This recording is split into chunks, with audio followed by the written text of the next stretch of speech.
Hello. मैं गौरव आज इस अपने यूट्यूब चैनल पर आपको बताऊंगा न्यूक्लियर रिएक्टर के बारे में।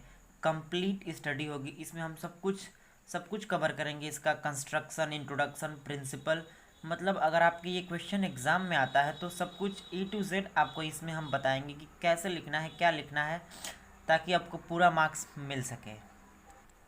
फ्रेंड्स, ये न्यूक्लियर फिजिक्स का लास्ट वीडियो है। न्यूक्लियर फिजिक्स के हमने बहुत सारे वीडियोस, 20-25 से भी अधिक वीडियोस बनाए हैं। आप चैनल को विजिट कीजिए, वहाँ पे प्लेलिस्ट में देखिए। अगर आपको कोई भी डाउट आ रहा है किसी भी टॉपिक से रिलेटेड तो आप उसको देखें। और अगर इस वीडियो का, मतलब न्यूक्लियर रिएक्टर का आपको नोट्स चाहिए तो नीचे डिस्क्रिप्शन बॉक्स में लिंक होगा, वहाँ से आप टेलीग्राम चैनल पर जाके वहाँ से आप इस वीडियो का साथ साथ अन्य बहुत सारे नोट्स हैं वहाँ पे आप डाउनलोड कर सकते हैं। बहुत सारी बुक्स हैं जो आपके बीएससी के लिए फ़ायदेमंद हो सकती हैं, और भी सारे बहुत किताबें हैं। तो चलिए अब हम शुरू करते हैं अपने न्यूक्लियर रिएक्टर को। बेसिकली फ्रेंड्स, न्यूक्लियर रिएक्टर एक डिवाइस होती है जिसमें हम न्यूक्लियर रिएक्शंस को परफॉर्म करा के जो उसके अंदर की एनर्जी होती है, जो न्यूक्लियस के अंदर एनर्जी होती है, वो उस एनर्जी का यूज करके हम हम अपने काम करा लेते हैं उस एनर्जी से। जैसे उससे हम इलेक्ट्रिसिटी प्रोड्यूस करा सकते हैं, और भी और भी सारे काम करा सकते हैं जहाँ पे हम एनर्जी का यूज करके कोई दूसरा काम कर रहे होते हैं। तो बेसिकली न्यूक्लियर रिएक्टर एक ऐसी डिवाइस होती है जहाँ पे हम न्यूक्लियस की एनर्जी को यूज करते हैं अपने कार्य के लिए। और इसका सबसे बेस्ट एग्जांपल है कि हम उससे इलेक्ट्रिसिटी बनाते हैं, यानी टरबाइन चलाते हैं, और देन हम उससे इलेक्ट्रिसिटी को प्रोड्यूस करते हैं। फ्रेंड्स, न्यूक्लियर रिएक्टर की कॉम्प्रहेंसिव स्टडी करने और इसके पार्ट्स को, या फिर इसके जो हम कह सकते हैं कि जो इनके जो इसके एलिमेंट्स हैं उसको हम वन बाय वन डिस्कस करने से पहले मैं ज़रा सा आपको डायग्राम को अच्छे से समझा देना चाहता हूँ, ताकि आप जब पढ़ रहे हो तो आपके दिमाग में एक पिक्चर सी बनी हो पहले से ही। तो इसमें फ्रेंड्स, सबसे पहले तो इसमें फ्यूल रॉड है। फ्यूल रॉड यानी फ्यूल जिससे हम एनर्जी प्रोड्यूस करेंगे। जैसे बाइक में फ्यूल क्या होती है? पेट्रोल होती है। पेट्रोल से ही तो हम एनर्जी बनाते हैं। तो वहाँ यहाँ पर हमारे लिए फ्यूल का काम क्या करेगा? फ्यूल का काम हमारे लिए न्यूक्लियस करेंगे। और वो न्यूक्लियस हमें कहाँ से मिलेंगे? या तो रेडियो एक्टिव एलिमेंट से मिलेंगे। मतलब रेडियो एक्टिव एलिमेंट से ही तो हम यहाँ पे एनर्जी बना रहे हैं। तो यहाँ पे हम या तो यूरेनियम रख रहे हैं, या फिर कोई भी ऐसा रेडियो एक्टिव एलिमेंट जिससे एनर्जी बनाना कन्वीनियंट हो, वो यहाँ पे हम रख सकते हैं फ्यूल रॉड के तौर पे। मोस्टली यूरेनियम का ही हम यूज़ करते हैं। नेक्स्ट यहाँ पे एलिमेंट है कंट्रोल रॉड्स। फ्रेंड्स, पिछले वीडियो में 2-4 वीडियो पहले हमने चैन रिएक्शन पढ़ा था। वहाँ पे हमने देखा था कि एक बार अगर न्यूक्लियर रिएक्शन इनिशिएट हो जाती है तो वो नहीं रुकती है। वो रिएक्शन नहीं रुकती है। वो ईच स्टेप में 3 न्यूट्रॉन्स को इमिट कर रही थी, और वो 3 न्यूट्रॉन्स नेक्स्ट 3 एटम्स पर स्ट्राइक करके 3 न्यूक्लियर रिएक्शन कराने के कैपेबल थे। तो इस तरह से अगर एक बार न्यूक्लियर रिएक्शन शुरू हो जाए तो वो ख़त्म ही ना हो जब तक कि हमारे रेडियो एक्टिव एलिमेंट्स सारे ख़त्म ना हो जाए। तो इसलिए हमको अब एक ही सारा हमको बम ब्लास्ट तो करना नहीं है, थोड़ी थोड़ी हमको एनर्जी चाहिए। तो क्या करते हैं, हमको कंट्रोल्ड वे में चाहिए। कंट्रोल्ड वे में तो हम यहाँ पे कंट्रोल रॉड लगाते हैं। तो ये काम क्या करता है कि जो न्यूक्लियस, एक्स्ट्रा न्यूक्लियस होते हैं, जैसे 2 न्यूक्लियस,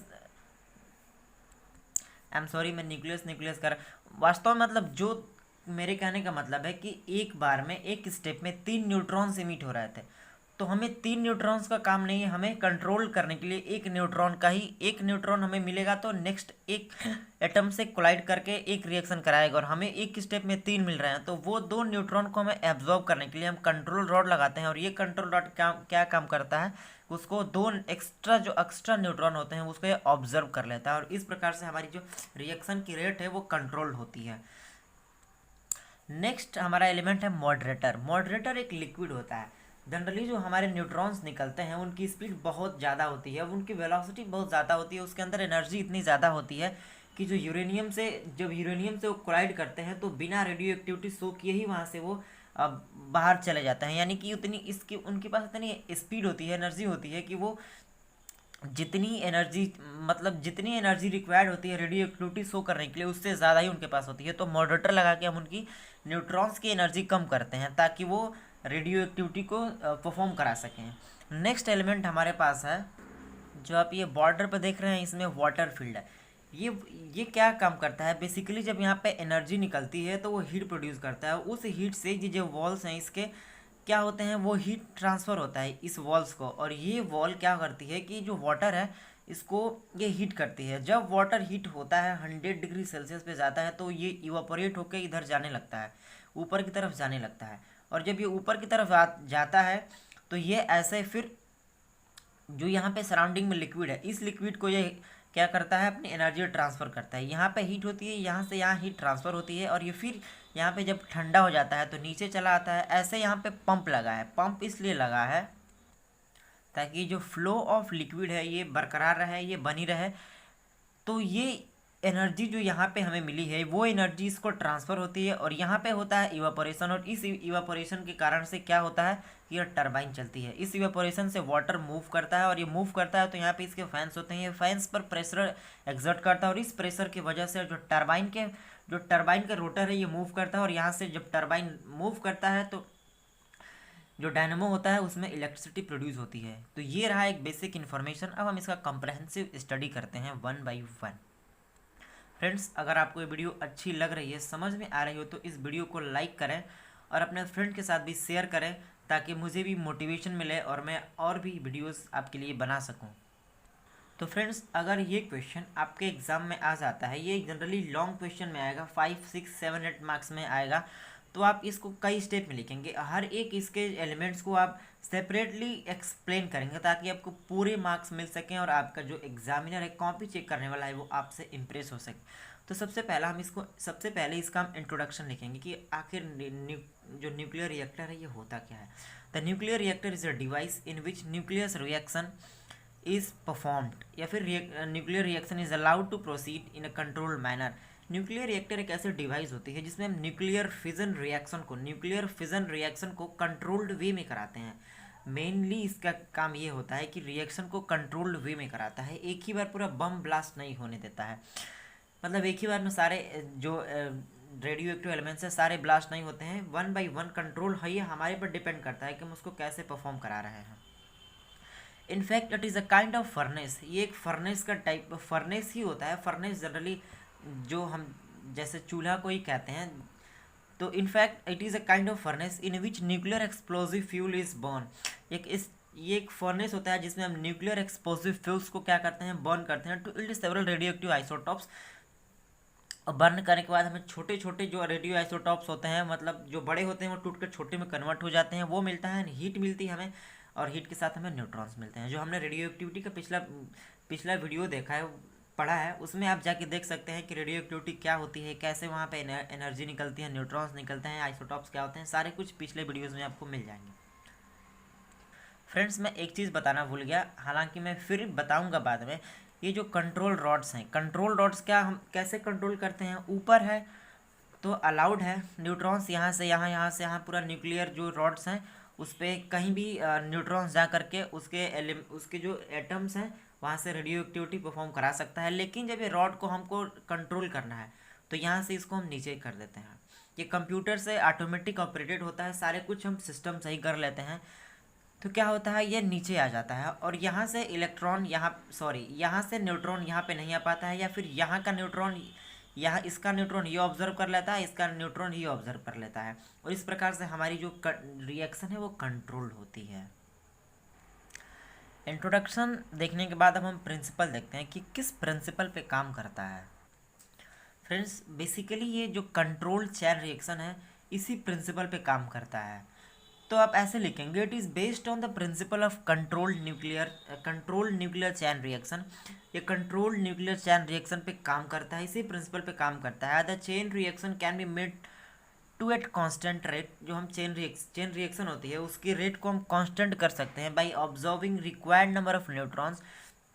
जो एक्स्ट्रा न्यूट्रॉन्स हैं उसको हम ऑब्जर्व करा के, सो दैट एन एवरेज ओनली, जो एवरेज है, जो सिर्फ एक रिएक्शन में एक ही न्यूट्रॉन रिएक्शन करा पाए, मतलब एक रिएक्शन में 3 न्यूट्रॉन्स हमें मिलते थे पिछले वाले यूरेनियम के केस में, तो क्या हो जाए, दो वहाँ से ऑब्जर्व हो जाए और सिर्फ एक ही न्यूट्रॉन क्या करें, नेक्स्ट रिएक्शन को परफॉर्म करा सके। ऐसे हम कोई अरेंजमेंट कर देते हैं, इसी प्रिंसिपल पे बेस्ड होता है।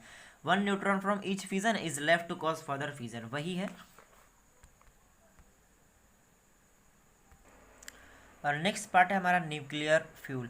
फ्रेंड्स, अगर आपको डायग्राम समझ में ना आया हो तो आप इसकी चिंता ना करें, मैं सारे एलिमेंट्स को एक्सप्लेन कर लेने के बाद आपको फिर से डायग्राम को समझाऊंगा और बताऊंगा कि ये काम कैसे करता है। The most commonly nuclear fuels, आप न्यूक्लियर फ्यूल वाले में ये लिखेंगे कि जो मोस्ट कॉमनली फ्यूल होते हैं वो U-235 होते हैं, Pu-239, Pu-241, या फिर आप सिर्फ यूरेनियम भी लिख सकते हैं कि ये हम यूज़ करते हैं कॉमनली न्यूक्लियर फ्यूल में। थोड़ा सा न्यूक्लियर फ्यूल के बारे में आप लिख देंगे क्या होता है, फिर बता देंगे कौन कौन से होते हैं, तो आपका काम हो जाएगा। In form of solid rods, main ये बताना है कि जो यहाँ पे हमारे न्यूक्लियर फ्यूल्स होते हैं वो सॉलिड फॉर्म में होते हैं, विच आर फिजनेबल मटेरियल्स, जो कि फिजनेबल होते हैं यानी ब्रेकेबल होते हैं, फ्यूजन करने के लायक होते हैं, वो सॉलिड फॉर्म में होते हैं। नेक्स्ट पार्ट हमारा होता है मॉडरेटर। मॉडरेटर का काम होता है न्यूट्रॉन को ऑब्जर्व करना, जो हमने अभी बताया था कि जो लिक्विड वाले फॉर्म में होते हैं चारों तरफ फ्यूल रॉड्स को सराउंड किए होते हैं। The neutron which are produce in the fusion reaction are energetic about 2 electron volt.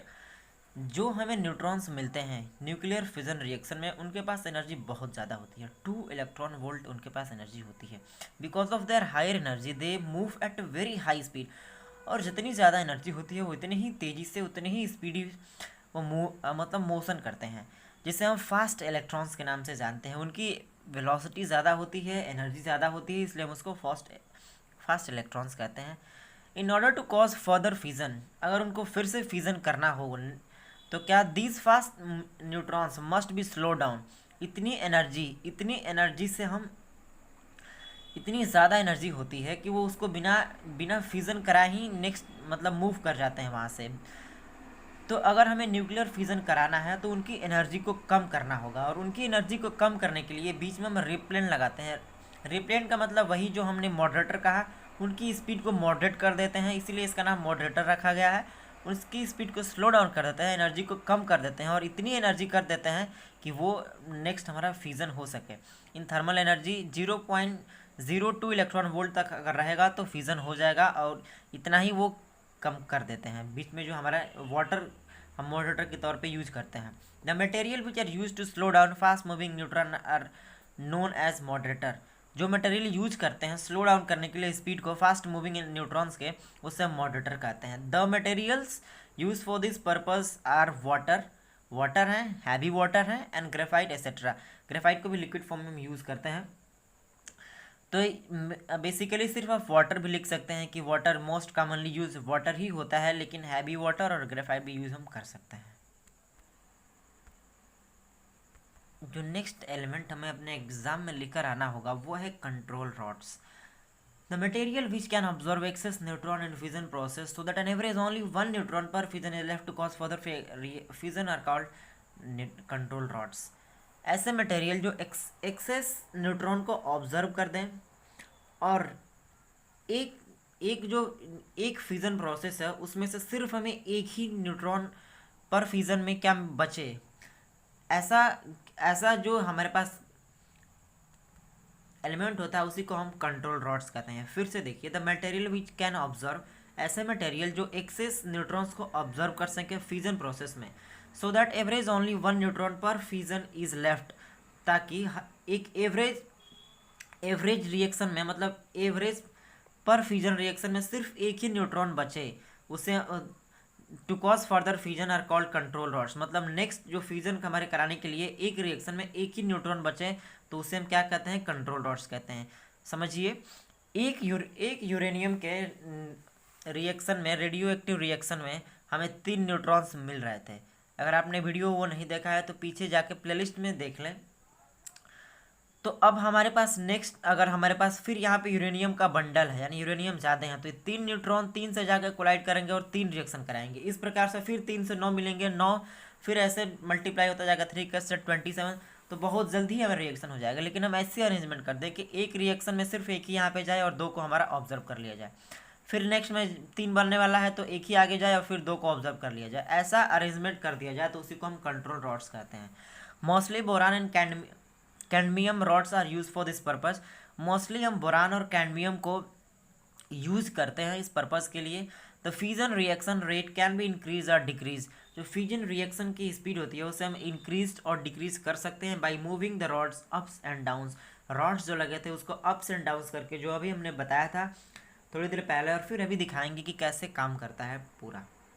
Next जो हमारे पास एलिमेंट है वो है coolant. In nuclear reactor very high speed of energy is release. Friends, coolant को डिस्कस करने से पहले एक बार हम देख लेते हैं कूलेंट है क्या। यहाँ पे ये जो आप चारों तरफ देख रहे हैं ये वाटर, ये बेसिकली है कूलेंट। ये यहाँ से हीट जाता है और इस हीट को ये ऑब्जर्व कर लेता है, यानी कि यहाँ के टेम्परेचर को ये कम कर देता है, कूल कर देता है, इसलिए इसका नाम रखा है कूलेंट। और इसका दो काम है, ये तो इसको कूल भी करता है, सिस्टम को स्टेबल बनाता है, और दूसरी तरफ यहाँ से एनर्जी को कैरी करके ले जाकर इस टरबाइन तक पहुँचाता है। अब हम देखते हैं इसको explanation. In coolant reactor in nucleus reactor very high amount of energy is released which generate enormous amount of heat। Nuclear reaction में बहुत ज़्यादा एनर्जी मिलती है जो सिस्टम को क्या कर देती है, हीट कर देती है। एनर्मस अमाउंट ऑफ हीट हमें मिलता है। The material use to extract heat from reactor is called coolant.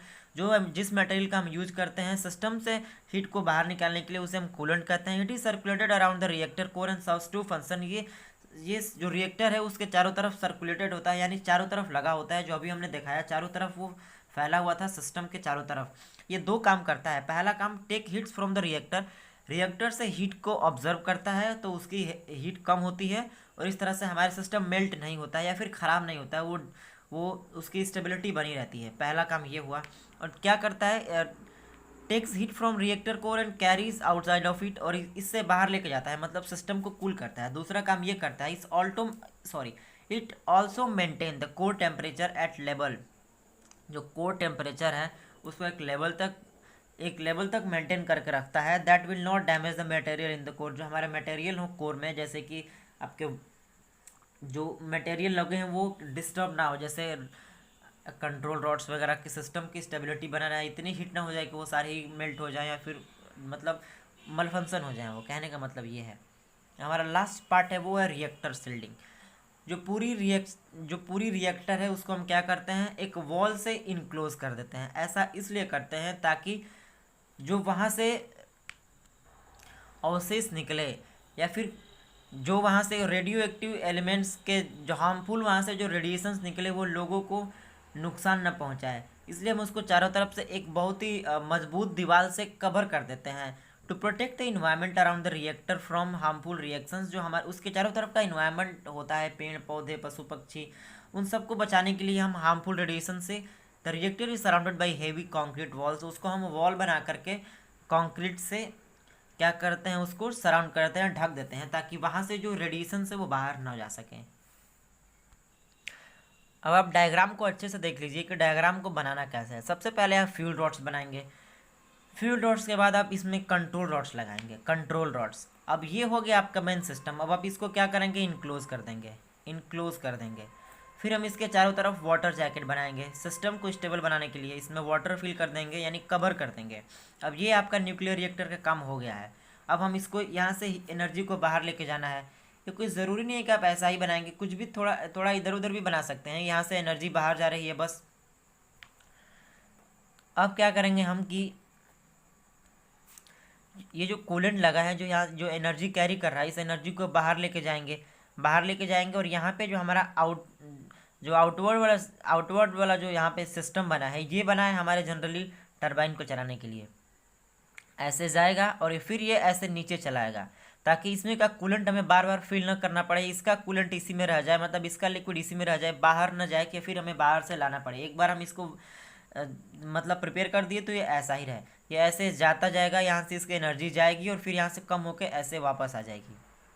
और ये हम लगा देंगे इसके चारों तरफ एक ऐसे सिस्टम। इसको वाटर लगा देंगे, वाटर से फिल कर देंगे ताकि इसकी एनर्जी यहाँ पे आ सके, और ये वाला एनर्जी फिर ये पूरा सिस्टम हीट होगा। ऐसे वाटर है, हीट होगा, और ये जब हीट होगा तो यहाँ पे टरबाइन है, टरबाइन को चलाएगा ऐसे। तो आप इसे देख लीजिए, अपने नोटबुक में इसे बना लीजिए ताकि आप एग्ज़ाम से पहले इसका रिवाइज कर सकें। और फ्रेंड्स, जो हमने सबसे लास्ट में डिस्कस किया वॉल शेल्डिंग, यही है वॉल शेल्डिंग। इसको हम क्या करते हैं, जनरली कंक्रीट से क्या कर दिए हैं, इनक्लोज कर दिए हैं, ताकि यहाँ से रेडिएशंस जो बाहर निकले वो यहीं